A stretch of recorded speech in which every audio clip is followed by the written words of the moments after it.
When Guy Fawkes ascended those weathered wooden steps on January 31st, 1606, he harbored a final, desperate secret choice that promised to cheat him of a fate so ghastly it defies easy description. What transpired in that instant became legendary, but the almost unfathomable horror he narrowly avoided remains a chilling indictment of a brutal era in English justice. This man, forever remembered each November 5th, was slated for an execution so merciless that even seasoned observers blanched at its prospect. While the Guy Fawkes mask has become an emblem of rebellion in popular culture, the authentic narrative of his last moments reveals a depth of depravity that strains credulity. The execution awaiting Fawkes was not merely the termination of life, it was a calculated lesson in prolonged agony designed to instill terror across generations. The scaffold erected for Fawkes in London's Old Palace Yard was a monument to meticulously planned suffering. Every beam, every rope,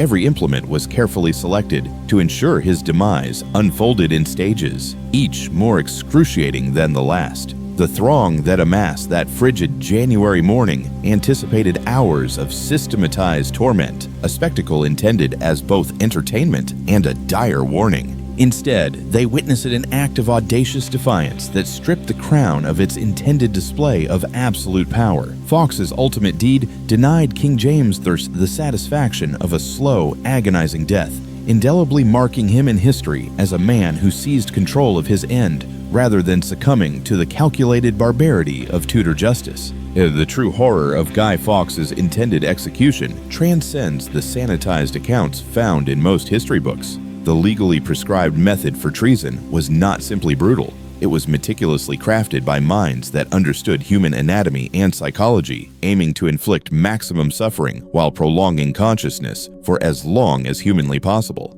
To fully comprehend what Fawkes confronted, we must journey back to an era where public execution was viewed as both justice and entertainment, where the line separating law from torture was deliberately blurred, and where the crown maintained authority through displays of almost unimaginable cruelty. The England of 1605 was a volatile cauldron of religious conflict, where Catholics lived under constant suspicion and the Protestant regime demanded unwavering loyalty. King James I had claimed the throne a mere 2 years prior, inheriting a kingdom where religious identity determined not only social status but survival itself. The gunpowder plot arose from this oppressive atmosphere, conceived by desperate men who perceived violence as their sole avenue to religious freedom. Guy Fawkes, a Catholic convert hailing from Yorkshire, had already demonstrated his devotion to the cause by serving Catholic Spain in the Netherlands. His military acumen made him invaluable to the conspirators, but also sealed his doom when the plot was exposed. Robert Catesby, the plot's architect, specifically recruited Fawkes for his expertise in explosives and his readiness to sacrifice himself for the cause.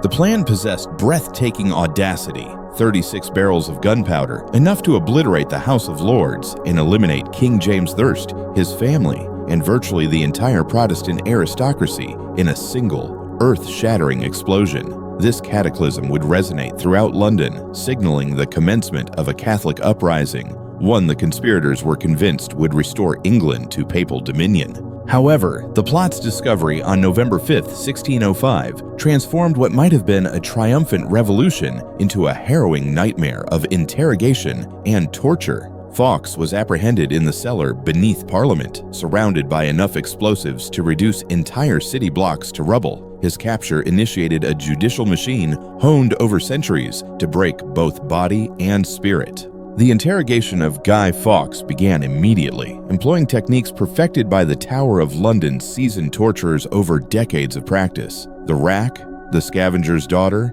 and manacles were used systematically, each session meticulously designed to extract not merely confessions, but also the identities of co-conspirators and the full scope of the Catholic network. King James I himself authorized the application of "the gentler tortures first," a phrase that underscores the calculated nature of Tudor interrogation. The deliberate escalation from lighter to more severe torture aimed to gradually erode the prisoner's resistance while preserving consciousness and coherence for extracting useful information. For days, Fawkes endured this methodical destruction of his physical being. his signature on confessions growing increasingly shaky as his hands were mangled by repeated sessions on the rack. The tangible evidence of his torment, meticulously preserved in documents at the National Archives, paints a picture of methodical brutality that persisted until his execution date. The sentence of hanging, drawing, and quartering represented the pinnacle of judicial cruelty in English law, reserved solely for the crime of high treason. This was no mere execution, it was a meticulously choreographed ritual of destruction that could span hours, designed to showcase the Crown's absolute power over life, death, and human dignity. The procedure began with the victim being dragged through the streets on a hurdle, a wooden frame designed to maximize humiliation while preventing the condemned from walking to their death with any semblance of dignity. The rough cobblestones tore at clothing and skin, while jeering crowds pelted the traitor with filth and stones, initiating the public degradation that would culminate at the scaffold. Upon arrival at the execution site, the victim would be partially hanged, suspended by the neck just long enough to initiate suffocation, but not long enough to lose consciousness or die. The executioner's skill lay in calculating the precise moment to cut the rope, ensuring the victim remained awake and aware for the horrors that followed. The drawing phase involved the systematic removal of the victim's clothes, followed by the opening of the abdomen while the heart still beat.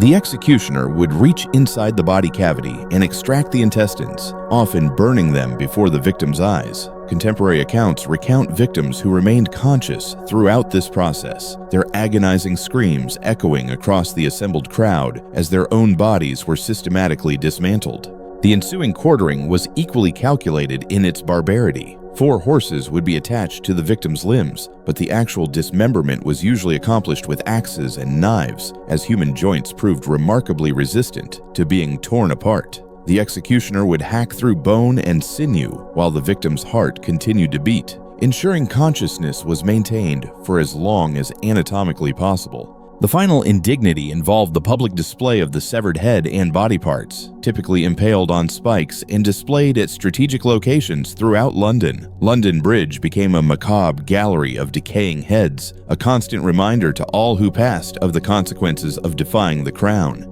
This method of execution had been refined over centuries, with each element designed to maximize both physical agony and psychological terror. The crowds that gathered to witness these spectacles were not merely seeking entertainment, they were participating in a ritual affirmation of royal authority, where the destruction of the human body served as a visceral metaphor for the absolute power of the state. The Tower of London in 1605 was more than a mere fortress. It was a sophisticated institution dedicated to extracting confessions, breaking human will, and preparing prisoners for public execution. The torture chambers within its walls housed instruments of suffering, refined through centuries of use, each meticulously designed to inflict specific types of pain while maintaining the victim's consciousness and coherence. The rack, perhaps the most infamous of these devices, was a deceptively simple machine that could dislocate every joint in the human body through gradual stretching. Victims were strapped to the wooden frame by their wrists and ankles, then slowly pulled apart by a system of pulleys and levers. The process began with mild discomfort, progressing through increasingly severe pain as ligaments stretched, joints separated, and eventually bones began to fracture under the relentless strain. Guy Fawkes endured multiple sessions on the rack, each carefully calibrated to extract maximum information while keeping him alive for his eventual public execution. The tower's records, preserved in meticulous detail, document the progression of his physical deterioration. His initial signature, bold and confident, gradually degraded into barely legible scratches as his hands were systematically destroyed. The scavenger's daughter, another favored device of tower torturers, worked in opposition to the rack, compressing the victim's body into an increasingly confined space until ribs fractured and breathing became nearly impossible. This instrument proved particularly effective at breaking the will of prisoners who had initially resisted the rack's stretching torments. Manacles provided a more insidious form of torture, suspending victims by their wrists for extended periods, sometimes days. The weight of the body gradually dislocated shoulders and wrists, while circulation was restricted to the hands and arms. Prisoners subjected to prolonged manacling often suffered permanent nerve damage, losing the use of their hands even if they survived their eventual execution. The tower's torturers were highly skilled professionals possessing a near-surgical understanding of human anatomy. They knew precisely how much pressure to apply, how long to maintain tension, and when to provide brief respites to prevent unconsciousness. Their objective was not merely to inflict pain. It was to shatter the human spirit while preserving enough physical integrity to ensure the victim could still provide useful information. Between torture sessions, prisoners were returned to cells designed to impede recovery. The cramped, unheated spaces, coupled with minimal food and water, ensured that each day brought fresh weakness and despair. The psychological impact of knowing that each sunrise might bring another session of methodical destruction was often more potent than the physical torture itself. The morning of January 31st, 1606 dawned bleak and bitterly cold, with frost coating the cobblestone streets of London. Guy Fawkes awoke in his tower cell, fully aware that this day would culminate in his death. But the manner of that death remained a terrifying prospect that had plagued his sleepless nights since his sentencing.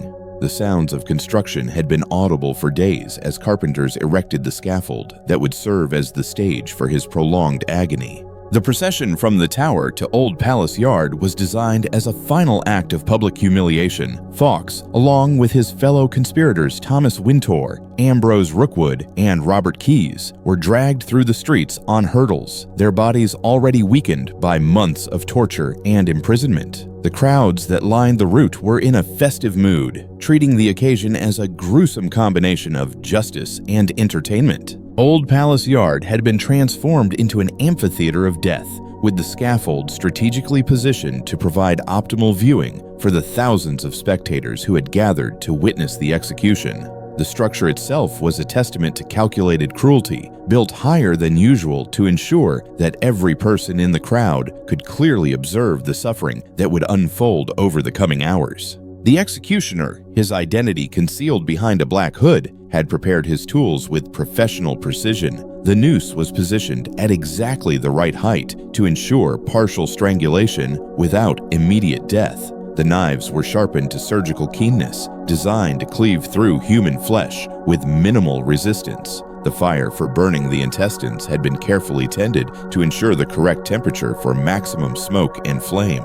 As the first of the conspirators was prepared for execution, the crowd fell into an expectant silence. The ritual of hanging, drawing, and quartering had become so ingrained in the London psyche that audiences knew exactly what to anticipate. The partial hanging, the cutting down while still alive, the opening of the abdomen, the removal and burning of the intestines, and finally the quartering of the still living body. Guy Fawkes watched as his companions endured their prescribed deaths, each execution mirroring the same horrific pattern. Thomas Wintour was the first to die, his screams echoing across the yard as the executioner methodically dismantled his body. Ambrose Rookwood followed, then Robert Keyes, each death serving as a chilling preview of what awaited Fawkes as the final victim. The crowd's attention was now laser-focused on Guy Fawkes as he was led to the scaffold, his legs, weakened by months of torture, barely supporting his weight. As he ascended the wooden steps, the executioner began his final preparations, adjusting the noose and positioning the victim for optimal theatrical effect.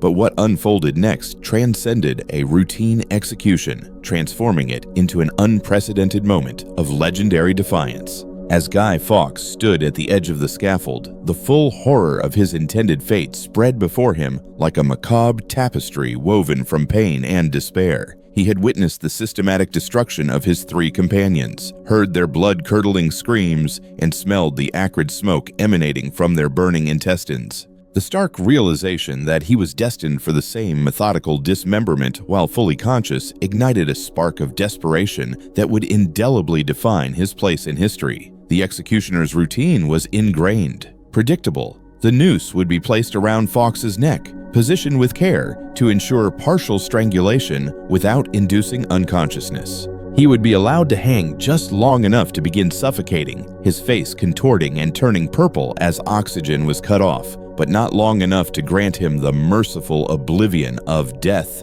or unconsciousness. In that pivotal moment of final preparation, with the crowd hushed in anticipation and the executioner reaching for the noose, Guy Fawkes made a decision that would reverberate through the centuries. Rather than submit to the prescribed ritual of torture, he summoned the dregs of his remaining strength and launched himself from the scaffold, his body plummeting toward the unforgiving cobblestones below with sufficient force to guarantee a snapped neck upon impact. The crowd's collective gasp of surprise quickly devolved into murmurs of palpable disappointment as they realized they had been deprived of the entertainment they had eagerly anticipated. The executioner, meticulously trained in the precise choreography of judicial torture, found himself confronted with an unprecedented situation. His intended victim lay motionless on the ground, his neck twisted at an unnatural angle, already beyond the reach of earthly pain. Fawkes' desperate leap had achieved what months of relentless torture could not. It had wrested control of his death away from the clutches of the crown and its representatives. In choosing to die by his own hand rather than submit to the prescribed ritual, he had secured a form of triumph that transcended his physical destruction. The man who had failed to ignite Parliament had succeeded in denying King James I the sadistic satisfaction of a slow, agonizing death. The executioner, however, was not to be entirely denied his grim duties. Even though Fawkes was undeniably dead, the sentence of hanging, drawing, and quartering had been mandated by law, and the law would be obeyed, regardless of its inherent absurdity in this situation. What ensued was a grotesque pantomime of execution as the executioner dutifully carried out the prescribed dismemberment on Fawkes' lifeless corpse. The crowd watched in morbid fascination as the executioner opened Fawkes' abdomen and extracted his intestines, burning them according to the prescribed ritual. The quartering proceeded as planned, with axes and knives separating the limbs from the torso. But the essential element of the execution, the victim's conscious suffering, had been rendered moot by Fawkes' ultimate act of defiance. The thousands of spectators who had converged on Old Palace Yard that January morning represented a microcosm of London society, ranging from affluent merchants who had paid exorbitant prices for the most advantageous viewing positions to common laborers who had arrived long before dawn to secure their place in the throng. Their diverse reactions to Fawkes' unexpected leap unveiled the complex interplay between justice, entertainment, and public spectacle in early 17th century England. Contemporary accounts depict an initial moment of stunned silence as the crowd grappled with what they had just witnessed. The anticipated hours of systematic torture had been compressed into a single, irrevocable moment. Many spectators felt cheated of the entertainment they had come to witness, while others expressed grudging admiration for Fawkes' audacious courage in choosing his own demise rather than succumbing to prolonged agony. Pamphlets published in the days following the execution captured the spectrum of emotions experienced by those who witnessed the event. Some writers condemned Fawkes' final act as a display of abject cowardice, arguing that a truly penitent soul would have embraced his punishment as divine will. Others saw in his leap a manifestation of the same unwavering courage that had propelled him to participate in the gunpowder plot, a final act of defiance against tyrannical authority. The Venetian ambassador, Niccolò Molin, wrote to the Doge describing the execution as a spectacle that stirred even the most hardened hearts to compassion.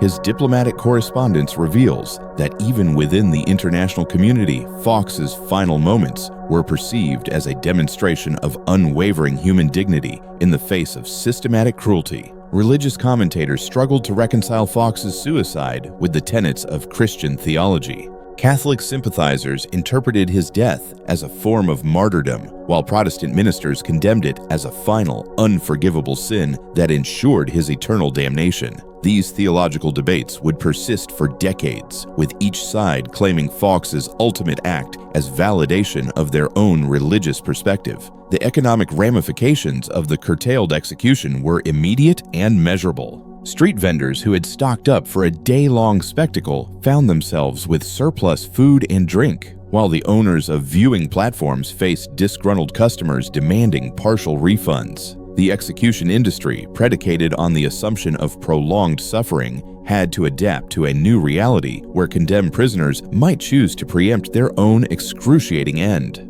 News of Fawkes' defiant death spread rapidly throughout England. carried by travelers and traders who had witnessed the execution firsthand or heard credible accounts. The story gained embellishments with each retelling, with new details added about his unparalleled courage, his apocryphal final words, and the collective reaction of the captivated crowd. By the time the news reached the remote countryside, Guy Fawkes had begun his metamorphosis from a failed terrorist into a celebrated folk hero. King James III's reaction to Guy Fawkes' final act of rebellion was one of barely suppressed rage. The meticulously planned execution had been intended as a forceful demonstration of royal authority, a public spectacle that would serve as a stark warning to any who might contemplate following in the conspirators' treasonous footsteps. Fawkes' audacious leap had transformed the crown's carefully orchestrated display of absolute power into an embarrassing illustration of the inherent limitations of royal control. The immediate government response was centered on managing the narrative surrounding the execution. Official accounts were rapidly disseminated to minimize the significance of Fawkes' final act, portraying it as a moment of utter cowardice rather than a testament to indomitable courage. Court historians were instructed to emphasize the successful capture and punishment of the conspirators, while downplaying any suggestion that the execution had deviated from its intended course. The legal implications of Fawkes' suicide created unprecedented challenges for the established framework of English jurisprudence. The sentence of hanging, drawing, and quartering had been executed on his cadaver, but questions lingered about whether justice had truly been served. Legal scholars debated whether the execution of a lifeless body satisfied the requirements of the law and whether new provisions needed to be instituted for future cases where condemned prisoners might attempt similar escapes. Parliament responded by enacting new legislation specifically designed to prevent future suicide attempts by condemned traitors. The designs of scaffolds were modified to eliminate any potential for prisoners to leap to their deaths, while additional guards were stationed to physically restrain any individual who might contemplate following Fawkes' example. These changes represented a tacit admission that the government had been caught unprepared by his final defiant act. The international diplomatic community monitored the English government's response with keen interest. Foreign ambassadors reported back to their respective courts that the execution had not unfolded according to plan, and that the crown's authority had been challenged even in the moment of its supposed triumph. These reports contributed to a growing perception that English justice, while undeniably brutal, was not infallible. The Catholic community throughout Europe seized upon Fawkes' death as compelling evidence of English Protestant cruelty. Pamphlets circulated widely, graphically depicting the barbaric nature of hanging, drawing, and quartering, while Catholic propagandists portrayed Fawkes as a martyr who had chosen death rather than submit to heretical persecution. These publications were strictly banned in England, but they continued to circulate clandestinely. The Protestant establishment countered with its own propaganda campaign, emphasizing the justness of the conspirators' punishment and the leniency shown by allowing them to be executed rather than subjected to indefinite torture. These official accounts deliberately omitted detailed descriptions of the intended execution method, focusing instead on the criminals' purported confessions and expressions of penitence. The annual commemoration of Guy Fawkes' Night commenced almost immediately after the foiling of the gunpowder plot, but the celebration underwent significant evolution over the ensuing centuries as public sentiment toward the man and his methods shifted dramatically. What initially began as a straightforward celebration of the Crown's triumph over Catholic terrorism gradually transformed into a more multifaceted and ambiguous observance. The earliest Guy Fawkes night celebrations were essentially exercises in Protestant triumphalism, with elaborate bonfires symbolizing the fiery torments of hell that awaited Catholic traitors. Effigies of Guy Fawkes were ceremoniously burned, while crowds chanted prayers of thanksgiving for the deliverance of King James I and Parliament. These celebrations served as much to reinforce religious and political orthodoxy as they did to commemorate a pivotal historical event. The custom of creating Guy Fawkes effigies became increasingly elaborate over time, with communities engaging in fierce competition to create the most realistic or symbolically potent representation of the failed conspirator. Children would spend weeks meticulously crafting their guys, from discarded clothing stuffed with straw newspaper, and other readily available materials, then parade them through the streets before consigning them to the consuming flames. The overt religious significance of Guy Fawkes Night began to wane during the 18th century as English society gradually became more secular and religiously tolerant. The celebration transitioned from a specifically anti-Catholic ritual to a more general patriotic observance, emphasizing English resistance to external threats rather than Protestant resistance to Catholic conspiracies. The Industrial Revolution fundamentally transformed Guy Fawkes Night from a primarily rural celebration to an urban spectacle. Factory workers and city dwellers enthusiastically embraced the tradition, perceiving in the annual bonfire a rare opportunity for community celebration and a sanctioned release of pent-up public energy. The incorporation of fireworks into the celebration created new avenues for spectacular displays that rivaled the original gunpowder plot in their sheer explosive power. The 20th century infused Guy Fawkes Night with additional layers of meaning as political activists began to appropriate the symbolism of the infamous conspirator for their own varied purposes. The image of Guy Fawkes as a man who dared to challenge authority resonated deeply with revolutionary movements across the entire political spectrum, from Irish Republicans to English anarchists. The transformation of Guy Fawkes from villain to anti-hero was completed in the latter part of the 20th century with the publication of V for Vendetta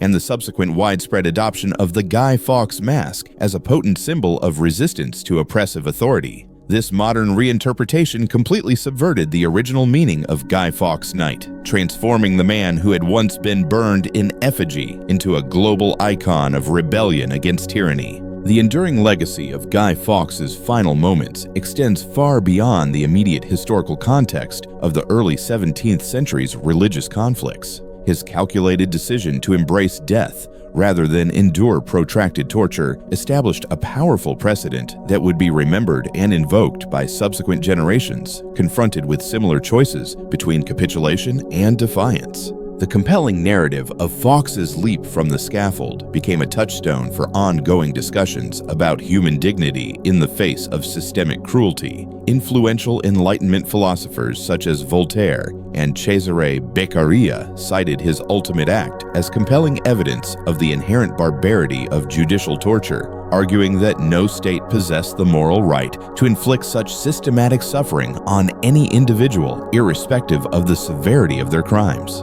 The formal abolition of hanging, drawing, and quartering as a sanctioned form of execution in 1870 marked the definitive end of an era of judicial cruelty that had persisted for centuries. Contemporary historians contend that public revulsion toward executions akin to that intended for Guy Fawkes played a pivotal role in the gradual humanization of criminal justice as society began to critically examine whether the state should wield unchecked power over the human body. The psychological impact of Fawkes' final choice continues to fascinate modern researchers studying extreme human behavior under conditions of immense duress. His conscious decision to commit suicide rather than endure prolonged torture has been analyzed as a remarkable example of rational decision-making under utterly impossible circumstances, underscoring the inherent human capacity for agency even in the face of the most desperate odds. Contemporary discourse on torture and human rights frequently invokes the Guy Fawkes execution as a chilling example of the treacherous slippery slope from legitimate punishment to normalized systematic cruelty. Human rights organizations leverage historical examples of this nature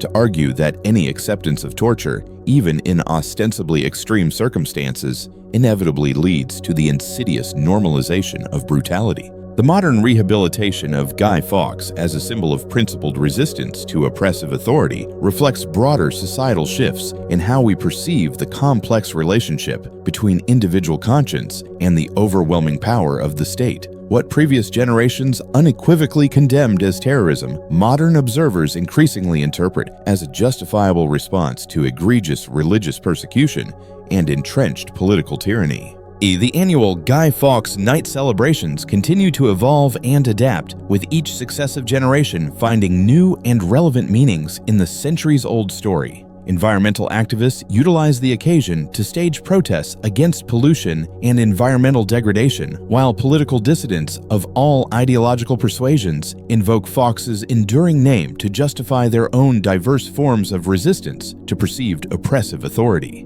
This continued cultural relevance suggests that the core themes raised by his life and death, religious freedom, political resistance, and the intrinsic limitations of state power, remain as pertinent and compelling today as they were in the tumultuous year of 1605. The enduring story of Guy Fawkes' intended execution compels us to confront uncomfortable and unsettling questions about the very nature of justice, the permissible limits of state power, and the seemingly boundless resilience of human dignity in the face of systematic cruelty. His final, defiant leap from the scaffold represents far more than a mere desperate escape from excruciating physical pain. It stands as a timeless testament to the indomitable human capacity for agency, even under the most severely constrained circumstances. The almost incomprehensible horror that awaited Fawkes beneath that scaffold, the meticulously planned dismantling of a living human being, while fully conscious, reveals the unfathomable depths to which even the most ostensibly civilized society can descend when unbridled vengeance is thinly disguised as righteous justice.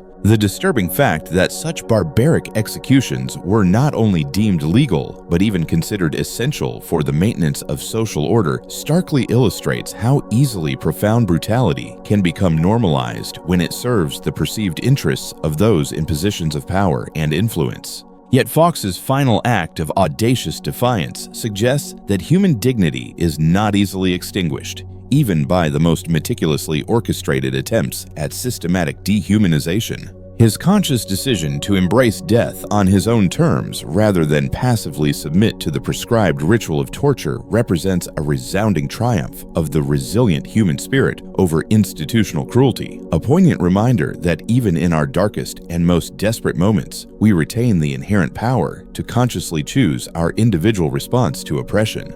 The remarkable evolution of Guy Fawkes from reviled terrorist to celebrated folk hero profoundly reflects our own ever-evolving understanding of the intricate relationship between individual conscience and the awesome power of the state. Each successive generation has found in his complex story a resonant reflection of their own ongoing struggles with power, resistance, and the often exorbitant price of standing up for one's most deeply held beliefs. The horrific methods of torture and execution employed against Guy Fawkes and his fellow conspirators belong to a deeply disturbing chapter of human history that we would prefer to forget. But there is immense value in remembering these unspeakable horrors, not to glorify or celebrate them in any way, but to gain a deeper understanding of how readily societies can succumb to barbarism when fear and hatred are allowed to override compassion, empathy, and fundamental justice. As we gather to light our customary bonfires each November 5th and watch the flickering sparks ascend into the enveloping darkness, we would do well to remember not merely the name of the man whose name we so readily invoke, but also the far deeper and more profound questions that his enduring story compels us to consider about power, justice,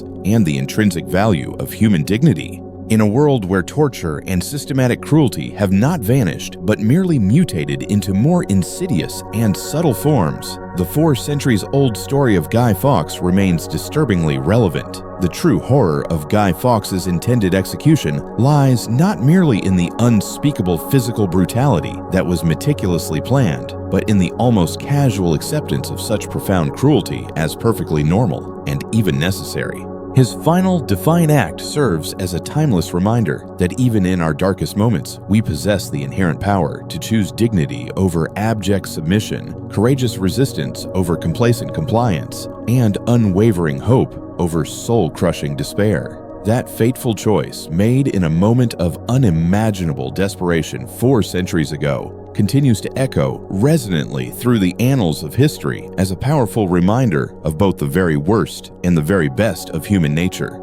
So, when we look at the story of Guy Fawkes, it's really about more than just fireworks and masks. It's a stark reminder of how easily societies can fall into brutality, but also an incredibly inspiring testament to the human spirit's ability to resist, even in the face of unimaginable horror. His defiant act, that leap from the scaffold, echoes through history, urging us to value dignity, question authority, and never forget the price of freedom.